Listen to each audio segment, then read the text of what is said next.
Welcome to the Practice Squad Podcast, Episode 11.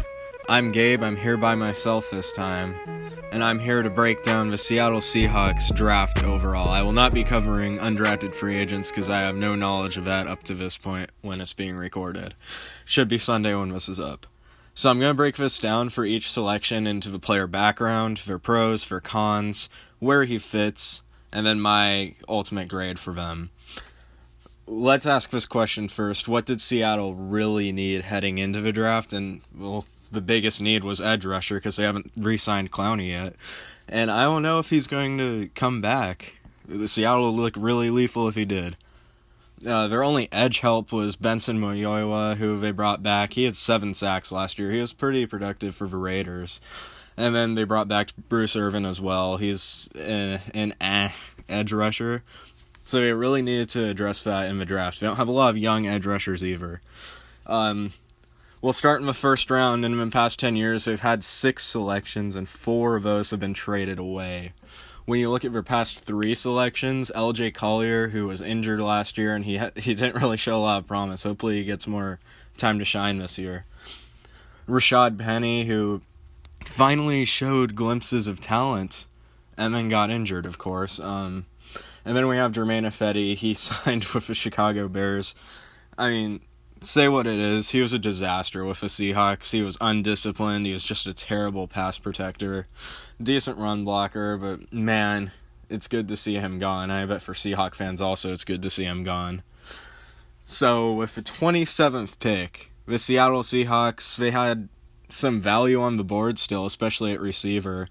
They must have felt pretty comfortable, though, because they had DK Metcalf and Tyler Lockett, and they had decent depth there, too, along with a signing with Philip Dorsett. So they took inside linebacker out of Texas Tech University, Jordan Brooks. Brooks is 6 feet even, 240 pounds. He ran a 4.5 40, which is pretty freaking fast for a linebacker. His pros are that he had 360 total tackles at Texas Tech. He had played 4 years, of course. He had 20 tackles for loss his senior year.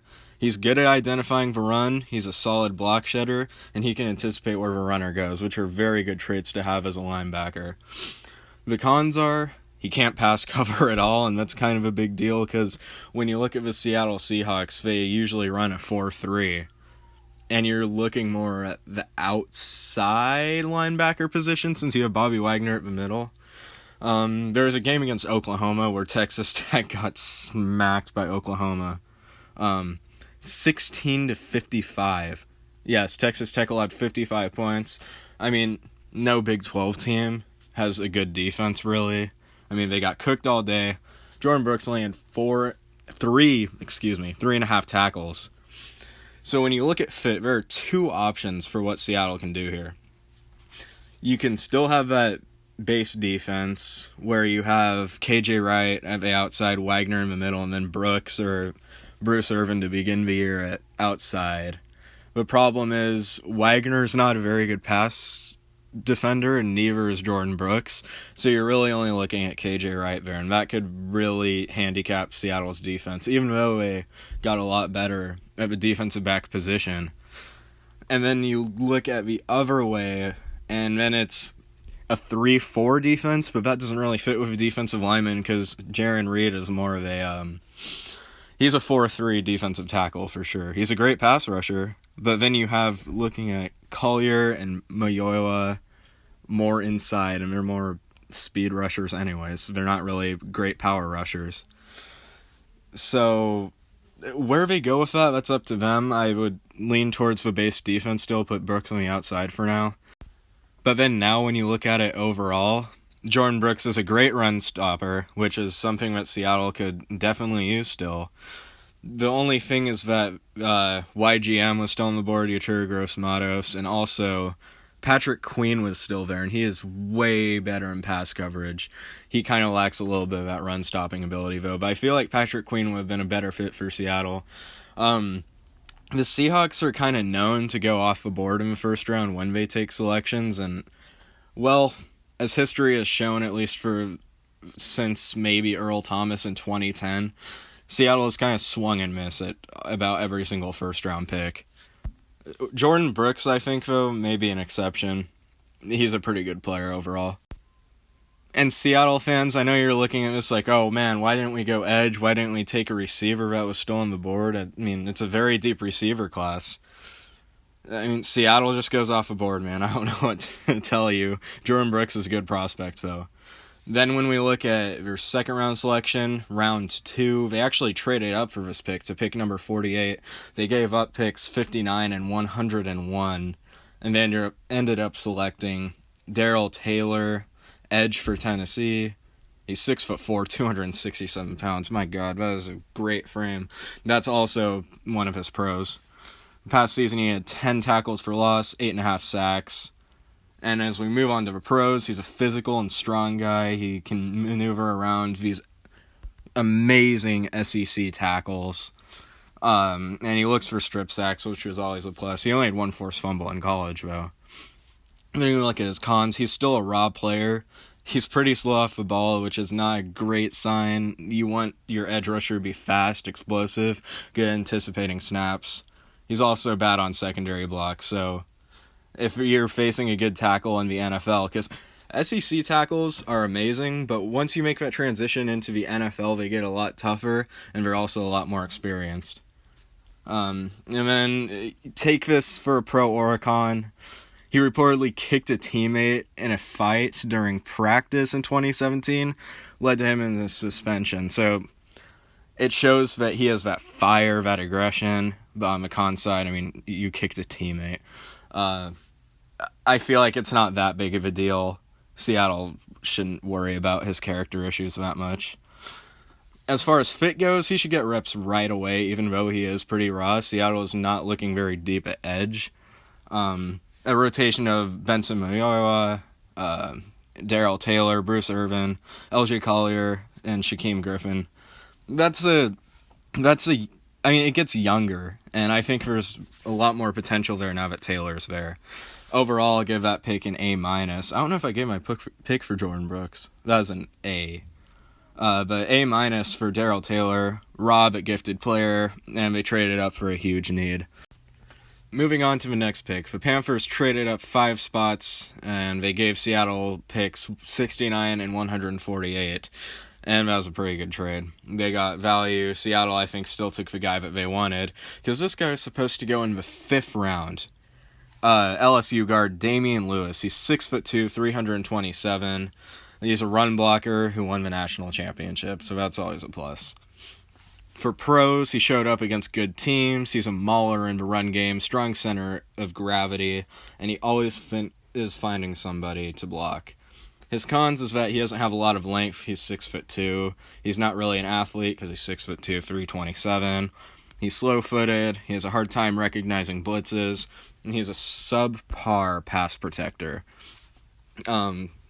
As far as fit goes, I doubt he's going to play right away because you have DJ Fluker and Mike Iupati. Iupati's coming back from another injury. I mean, he's an injury-prone guard, and then you can probably insert Lewis in there hopefully he doesn't get hurt.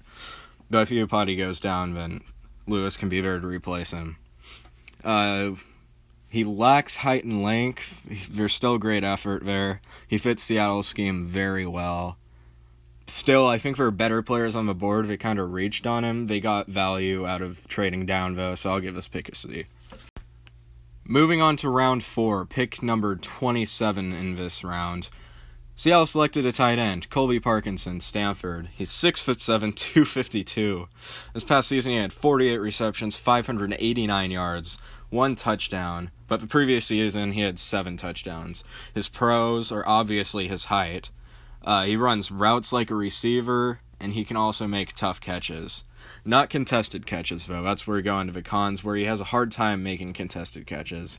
He's not a good run blocker, and he is very lean, so he's probably going to be a slot guy, if anything. As far as fit goes, I see Disley being the tight end 1 to start off the season, Hollister at 2, Wilson at 3. I think Parkinson's obviously going to make a roster. You don't cut a lot of guys that get drafted in before for around year 1. He's a good fit overall. He's more of a receiver, but Seattle addressed some depth, especially since Disley couldn't stay healthy. Hollister's good. Wilson's good. Parkinson's probably going to be another good tight end for the Seahawks. I'll give that pick a B. When we move on to pick 144, which is still in the 4th round, the Seahawks selected running back out of the U, DJ Dallas. The past season, he had 693 yards, 6 yards per carry, and 12 total touchdowns. He had 10 rushing, 2 receiving. Sophomore season, he had problems with fumbling, so he saw a team psychiatrist, and he had only 4 fumbles junior year. It's not great, but he came a long way from where he was. The pros, there are quite a few of them. He can play wide receiver or running back. He's slippery, he's explosive, he can play special teams, he's good character, and he's also a hard runner. The cons are he needs to be more patient when he gets the ball right away. He's still a little raw. He's a below average blocker, and he needs better ball security still. And he improved on that, so hopefully he can improve even more going into the NFL. As far as fit goes, Chris Carson's obviously the main guy there. Rashad Penny is going to have another chance coming back from injury. Then I think Dallas is honestly going to be the 3rd-string running back. I know Travis Homer is there. Homer doesn't exactly wow me.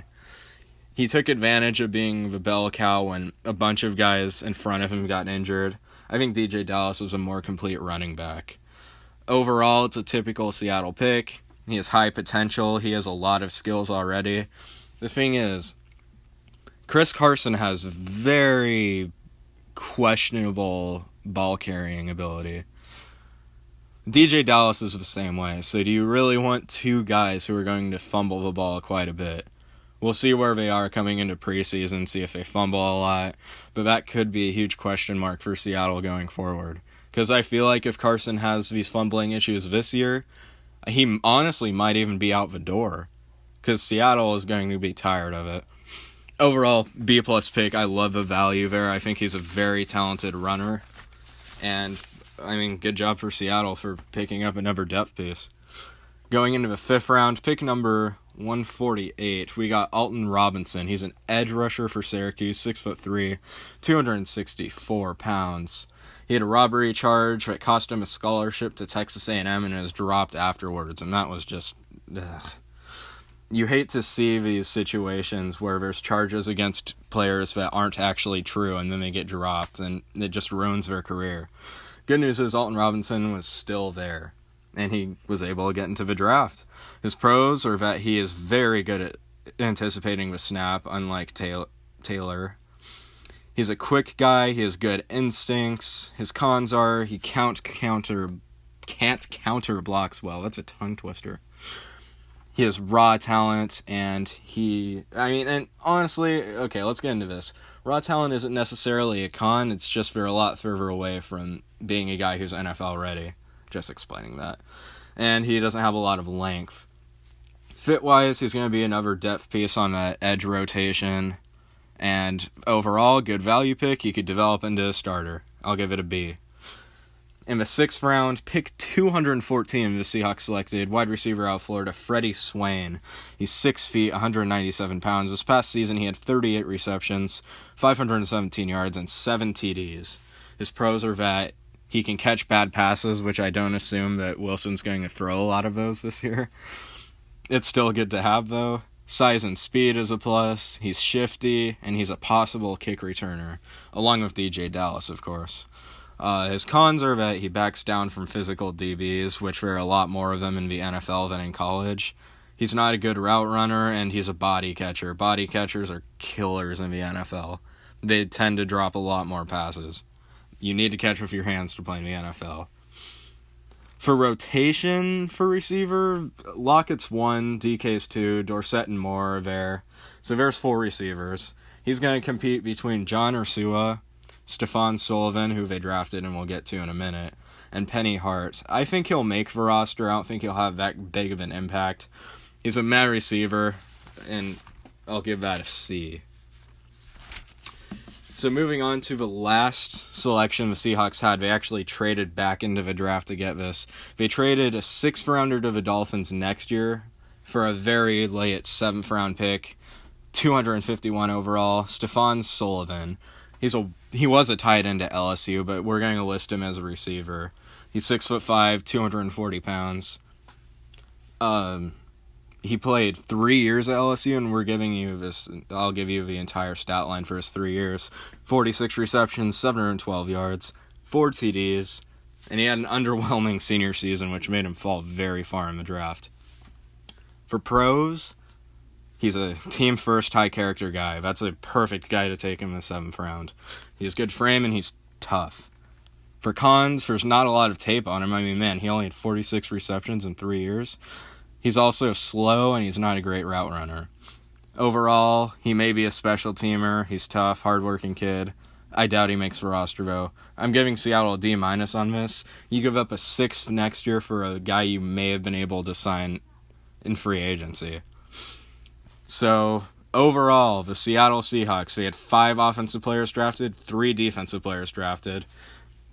They addressed edge needs, they got depth and value, but they also reached on some players. Their best pick was Jordan Brooks. Their biggest reach was Damian Lewis. The highest ceiling for this draft would be Jordan Brooks. And the biggest need after the draft is a 4-3 defensive end. Overall, I'll give the Seahawks a B, and we will have more Seattle/Washington sports news coming out probably every Sunday until the NFL season comes out. Then it'll be Monday or Tuesday. See you guys later. Show some love in the comments. Please like this video and subscribe. And I will see you for the next podcast. Pop it at your party with a bust down. With a beamer in the way, I take a bus down. I just saw that in the arena in the uptown. Twitter fingers up in here, get you run down. Yeah, get you gunned down. Lashing out at me because I'm up now. Yeah, get you gunned down. Only lashing out at me because I'm up now.